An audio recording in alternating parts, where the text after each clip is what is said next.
that you will fail your way to greatness. Most people allow their fear of failure to outweigh their desire to succeed. When you're willing to fail again and again and again, when you make up your mind to become unstoppable, when you make up your mind to become a no matter what person, then that will then give birth to a part of yourself that you don't know right now. Imagine, if you will, being on your deathbed and standing around your bed, the ghost of the dreams, the ideas, the abilities, the talents given to you by life, and that you, for whatever reason, you never went after that dream.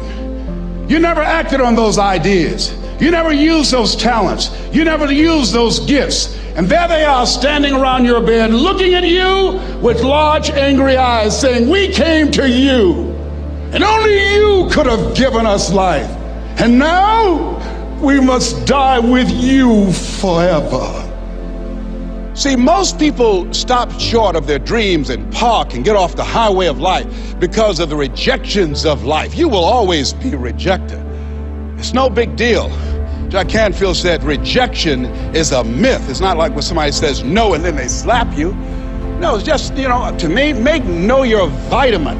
Get excited about the no. Why? Because every time someone says no, that brings you another step to a yes. You're getting closer. Trust me, you will win if you don't quit. You will win if you don't quit. Even a broke clock is right twice a day. As you go through the challenges of life and you look at it and embrace whatever comes to you, don't run from it. Step toward it. Don't try and duck it like most people do. See, most people want it easy. See, if you, easy come, easy what? Easy go. See, but when you go at what you're going to deal with and you deal with the difficulties of it, when you handle those hard things close at hand, making those hard decisions right now that you don't want to make, learning those things that you don't like to do, but you know that in order for you to get where you want to go, this is one of the hoops that you have to flip through. And I'm saying to you, whatever you got to do it, because if you don't, life is going to whoop you until you surrender.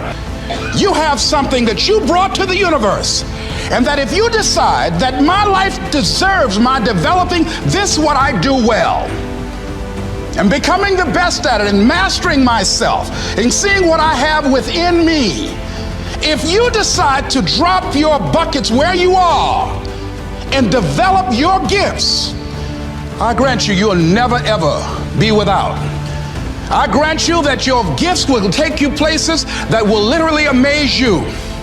I grant you that if you begin to work to develop your gifts, you'll develop a strong sense of happiness. You'll get a larger vision of yourself, because part of beginning to get a larger vision of yourself, all of us need some area of our lives where we can have a feeling of competence. That people know when they think about this area, that's something you do. That you eat and sleep that. And that you do that. You do that. Changing is not easy.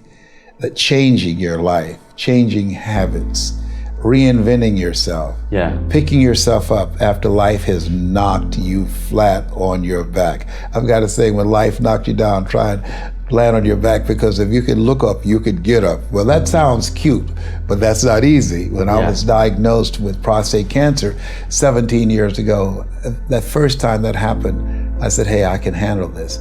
Then when it came back a year later, last year, 17 years later, and this time it metastasized to 7 areas of my body and ate 40% of my T1 vertebrae. Now the stakes are higher. Is this life saying, okay, Mr. Motivator, you beat cancer the first time. What you gonna do now? I started laughing. When the doctor told me, he said, why are you laughing? Are you in denial? I said, no. I said, I feel like Mother Teresa. He said, what do you mean? She said, Lord, I know you know how much I can bear. I just wish you to have so much confidence in me. I said, the stakes are higher. So I've got to dig in and got to fight more, because at the end of the day, life is a fight for territory. And once you stop fighting for what you want, what you don't want will automatically take over. And so it's a fight, it's a challenge in life every day.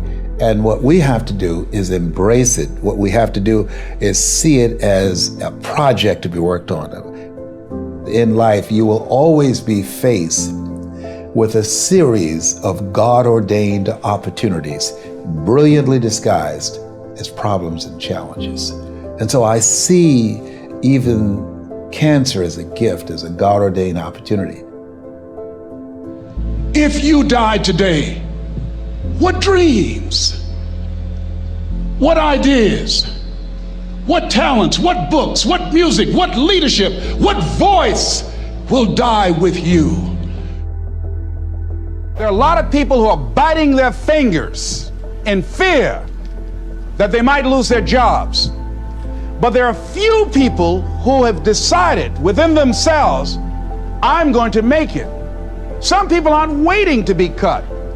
Some people are moving on their own because they feel within themselves, I've got what it takes to make it. They're not afraid about tomorrow because of how they see themselves, because of what they feel that they deserve, because of what they feel that they can create for themselves. Because these people have decided, as they look at the future, as they look at themselves, there's a way. Where there's a will, there's a way for me to begin to create a way out of no way. And when you have that kind of consciousness, when you have that kind of spirit, nothing can stop you. Nothing.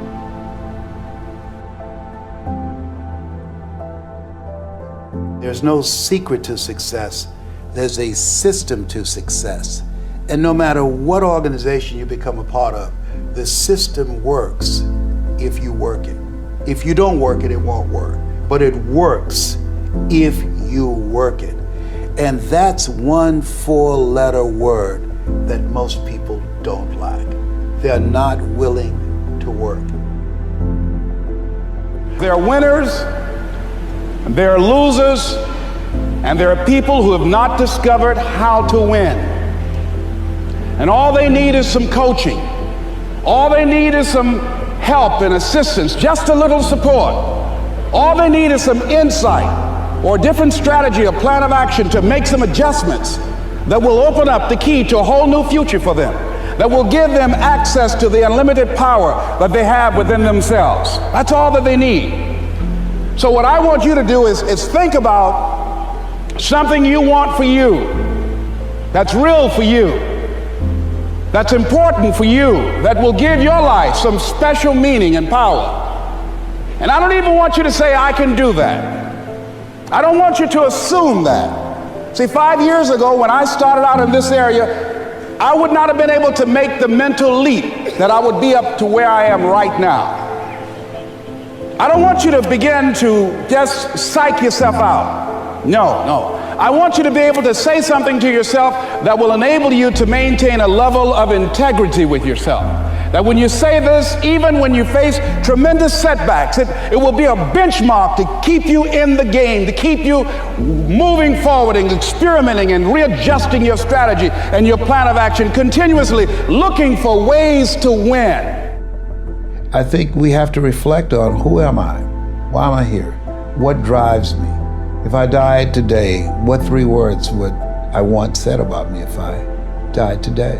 What is it that defines me? And how do I define myself? So I went to the next mode necessary to start talking to people and seeking and asking for what I wanted and leveraging relationships and trying to find out, how do the people do it that went ahead of me? How do they do it? And then what is it I need to do? How is it I need to train myself, to develop myself? What's the resources that will be required in order to make it happen? And as I start seeking out and asking questions, I started running into people who said, I know someone who can help you do that. And they helped me get connected with those people. Remember, we have so much energy that can take us so far. It's necessary that you hook up with some other energy that can take you to the next level. I hooked up with them. They said, let's go. I said, away we go.